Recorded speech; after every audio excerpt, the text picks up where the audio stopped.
بڑا مجاہدہ ہے اس تعلیمی سفر کے اندر، اور جو کل وقتی واقعی طلب ہوتے ہیں علم دین والے، ان کو بڑا مشقت اٹھانی پڑتی ہے۔ حفظ قرآن اور علم دین کی مثال ایسی ہے جیسے روٹی اور سالن کی ہوتی ہے کہ دونوں ہو تو کھانے کا لطف آتا ہے۔ وہ گودیں میسر نہیں آ رہی جہاں پر ان کی ایسی تربیت ہو، ایسی ایمان افروز قسم کی ان کی طبیعت ہو۔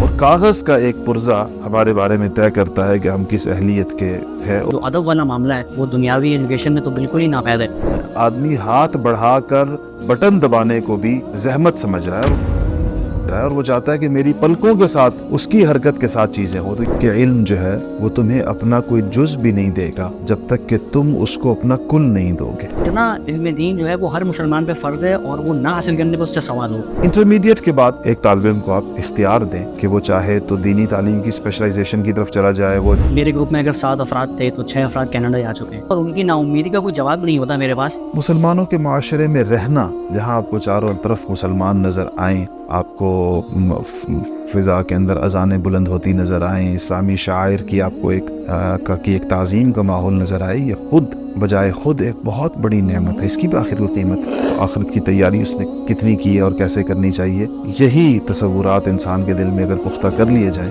تو وہ مادیت کا ایسے اندھا دھند شکار نہیں ہوتا۔